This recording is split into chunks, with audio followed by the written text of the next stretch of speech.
Hello everyone, welcome to the channel, and today I am going to discuss a very beautiful poem in front of you. The name of the poem is The Ball Poem. ये जो poem है आपके class 10th के English literature book से ली गई है, ठीक है।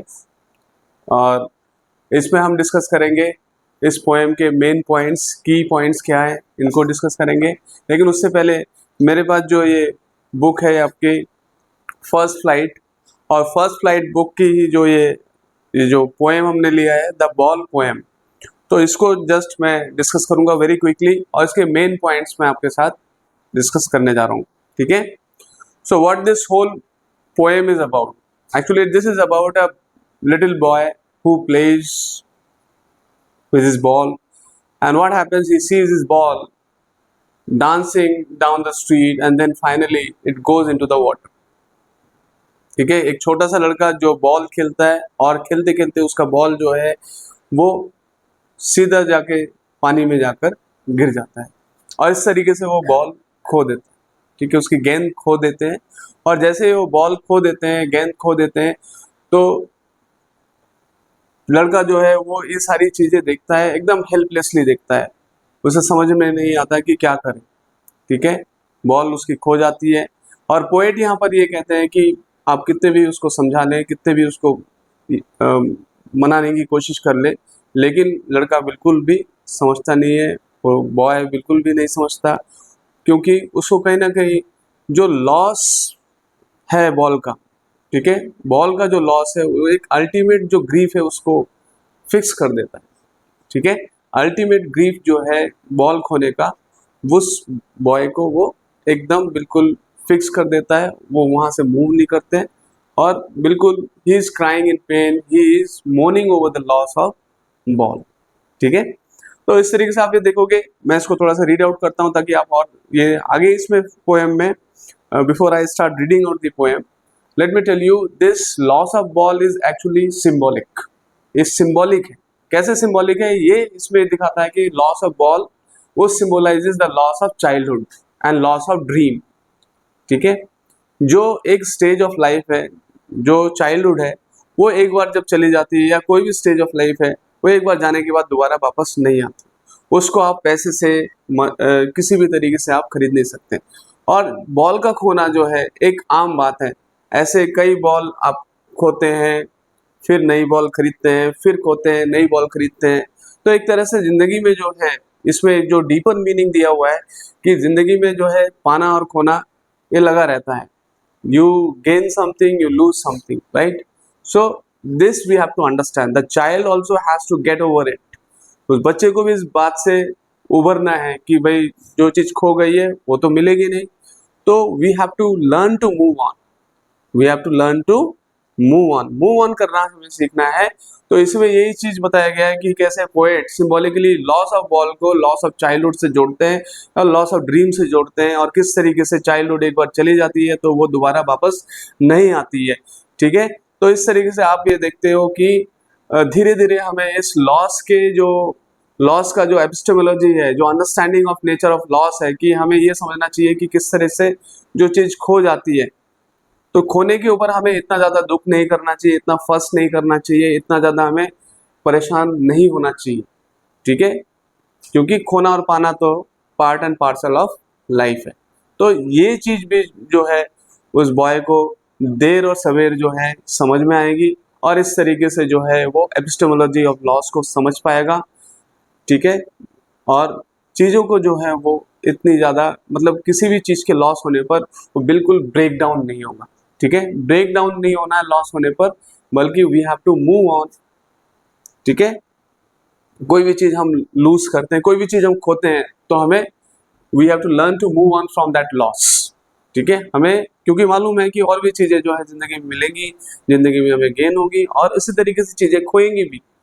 तो खोना पाना का जो है ये चक्कर लगा हुआ रहता है, तो हमें जो है किसी भी तरीके से जो है अपने आप को खुद जो है ना, हमें टूटना नहीं है, ठीक है। तो यही जो है पोएम का मेन एसेंस है, इसमें पोएट यही बात बताने की कोशिश करता है, ठीक है। तो इसमें देखते हैं, what is the boy now who has lost his ball, what is it to do, I saw it go merrily bouncing down the street and then merrily over, there it is in the water.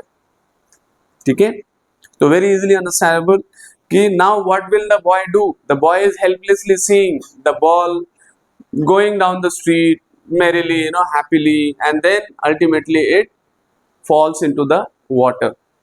Okay, falls into the harbor where ships are tied.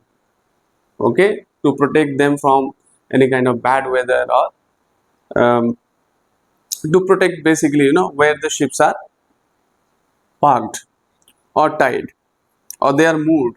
Now, no use to say, oh, there are other balls.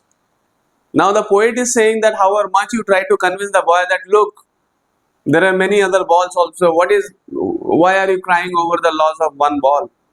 Right? There are many other new balls that you can get. So you should not cry over it. You should not fuss over it. तो यहाँ पर poet ये कहते हैं कि आपको जो है रोना नहीं है, और भी बॉल्स हैं, तो इसलिए आपको इस तरीके से टूटना नहीं है. Ultimate shaking grief fixes the boy. तो जो बॉल के खोने का दुख, जो गेंद के खोने का दुख जो है बॉय को जो है एकदम फिक्स कर देता है. ठीक है, as he stands rigid, move नहीं करता है, वो एकदम फिक्स हो जाता है, रिजिड हो जाता है, इनफ्लेक्सिबल हो जाता है, बिल्कुल भी किसी तरह का मूवमेंट नहीं करता है. Trembling and he was shaking also at the same place, right.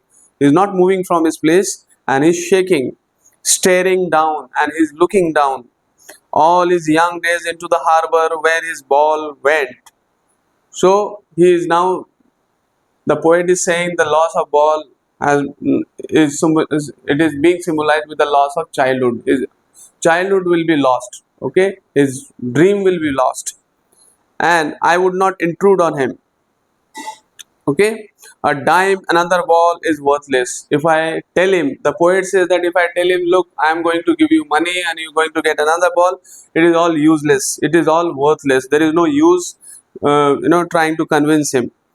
Now he senses first responsibility. Gradually, the boy realizes his first responsibility in a world of possessions. This world is of possessions where people buy things, people lose things, right? They get new things, they lose things also. So people will take balls will be lost always.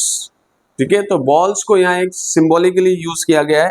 तो लोग जो हैं इस दुनिया में जहाँ पे लोग चीजें ओन करते हैं, चीजें पोजेस करते हैं, तो चीजें वो खरीदेंगे, चीजें वो खोएंगी. ऐसा नहीं है कि कोई भी चीज हम खरीदते हैं या कोई भी चीज हम ओन करते हैं वो जिंदगी भर ऐसे ही रहने वाली है. वो चीजें धीरे धीरे खत्म भी होती हैं. और जिस तरह से हम बात करते हैं, जो लॉस ऑफ बॉल को लॉस ऑफ चाइल्डहुड से भी जोड़ के देखा गया है. ठीक है, और जो स्टेज ऑफ लाइफ है वो एक बार जाने के बाद दोबारा वापस नहीं आती. तो यहाँ पर बॉय जो है वो अपनी फर्स्ट रिस्पॉन्सिबिलिटी समझता है. In a world of position people will take balls will be lost always, little boy, and no one buys a ball back. ठीक है, the time once lost will never come back. Money is external, so you cannot buy them with money. Once your child is lost, once your dream is lost, you cannot buy it back with money. He is learning. Now the child is learning well behind his desperate eyes. Well behind his desperate eyes. The epistemology of loss. जो epistemology of loss है, एक तरह से जो nature of loss है, what it means to lose something, अब उस boy को समझ में आ रहा है. Knowing what every man must one day know, and most know many days how to stand up. ठीक है, तो धीरे धीरे जो है बॉय को ये समझ में आएगी कि किस तरह से इससे उभरना है और उसको मूव ऑन करना है. ठीक है, तो ये जो पूरा पोएम है इसके की पॉइंट्स मैंने ये डिस्कस किया है. What happens in this, the young boy lost his ball. ठीक है, the young boy lost his ball and he was playing and saw the ball bouncing down the street. Okay, and then in the end the ball fell down into the water and lost forever. Okay, यही चीज आपको clear समझ में आ रही है कि ball जो है वो लड़का बॉल से खेलता है और बॉल किस तरीके से जो है अल्टीमेटली पानी में जाके गिरती है, बॉल खो जाती है. He only stands there helplessly mourning at the loss of ball. Now he is seeing all this happen in front of his eyes and he is not able to help himself. He is standing there helplessly. He is standing there helplessly. The loss of ball is an ordinary incident. तो अगर हम देखें कि ये जो ball का खोना जो है, गेंद का खोना एक ऑर्डिनरी इंसिडेंट है, एक सामान्य सी घटना है। So the boy should not make a fuss over it. तो इसलिए according to the poet, the child should not make a fuss over it because it's a very normal incident. Ball will be, while the boys keep playing, they'll lose the balls, they'll buy the new balls, so that will keep on happening. But here the loss of ball is a loss of the childhood and the loss of his dreams. जो ये loss of ball है उसको symbolic, एक तरह से symbolically दिखाया गया है, ठीक है। लॉस ऑफ बॉल जो है इसका एक डीपर मीनिंग है। यहाँ पर आप इसको ऐसा मत सोचिए कोई ऑब्जेक्ट खो गया है, यहाँ पर ये आप सोचिए कि किस तरह से लॉस ऑफ बॉल को सिंबॉलिकली बताया गया है। इसका क्या डीपर मीनिंग है? Loss of ball is actually the loss of childhood. जो आज हम जिस स्टेज ऑफ लाइफ में है, फिर बाद में एक न्यू स्टेज ऑफ लाइफ में जाते हैं, जो हमारा लाइफ ऑफ स्टेज जैसे यहाँ पे चाइल्डहुड स्टेज है, वो एक बार खोने के बाद दोबारा वो चाइल्डहुड वापस नहीं आएगी, ठीक है। And once it is lost it never comes back. Further discuss करते हैं जो की पॉइंट्स है पोएम का। Similarly we can't console the child that he can have another ball. तो यहाँ पर पोएट ये भी बोलते हैं कि हम उस बच्चे को बिल्कुल मना नहीं सकते, बच्चे को कितने भी लाख मनाने की कोशिश करें, लेकिन वो बच्चा मानने वाला नहीं है और वो बिल्कुल एकदम he is sad. Okay, the boy is sad here because he feels that the ball that he has lost can not be brought back. तो उस लॉस के नेचर को वो समझ नहीं पाता। हालांकि बॉल का खोना एक छोटी सी बात है, उस दुख से वो उभर नहीं पा रहा है, लेकिन life will teach him this, ठीक है। इसमें एक पहला मैसेज तो ये है कि जो स्टेज ऑफ लाइफ है, जो लॉस ऑफ बॉल है, that can be understood as loss of childhood. जो लॉस ऑफ चाइल्डहुड हो जाएगा तो वो वापस नहीं आएगा, पैसे से भी हम उसको खरीद नहीं सकते। टाइम और जो लाइफ है वो आप पैसे से नहीं खरीद सकते, ठीक है। तो ये इंपॉर्टेंट है। इसमें आप ये देखेंगे the boy he is sad here because he feel that the ball that he has lost cannot be brought back. The innocent childhood, ठीक है, the innocent childhood that he has lost can't be replaced or brought back with money. तो this is the message the poet gives here. जो innocent childhood है, जो बचपन है, जो एक innocent बचपन है, कहीं ना कहीं उसके लॉस होने पर या उसको हम ये बोलते हैं कि वो रिप्लेस नहीं किया जा सकता या उसको वापस खरीदा नहीं जा सकता पैसे से, ठीक है। Wealth can not bye life and time, ठीक है। जो पैसा है, मनी इज एक्सटर्नल, मनी जो है आपका टाइम नहीं खरीद सकते, money can not by time and life. तो यहाँ पे एक बहुत इंपॉर्टेंट मैसेज दिया है। Ultimately a change comes in the grieving boy. तो एक चेंज जो है ग्रीविंग बॉय में, मतलब जो सैड बॉय है, जो दुख कर रहा है यहाँ पे बॉल के खोने का, तो उसके ऊपर उसमें एक समझ आती है, ठीक है, एक बदलाव आती है। He comes to know that losing is a part of life. तो यहाँ पे भी एक चीज बताया गया कि खोना जो है वो एक पार्ट ऑफ लाइफ है, ठीक है। गेन और loss they are part of life, ठीक है। चाहे कोई चीज हम पाएंगे, कोई चीज हम खोएंगे, तो ये part and parcel of life है और ये चीजें होती रहती है। Losing is a part of life. तो इसमें the boy must stand up to face such losses with courage and determination. I mean, over the loss of something, we should not, break down. We should not feel like, or we should not cry over the loss of anything. Rather, we should learn to move on from that loss, and we should be ready to face such losses with all the determination and with all the courage. Okay? Because there is no use crying over the loss of anything. Because once the thing is lost, that will never come back.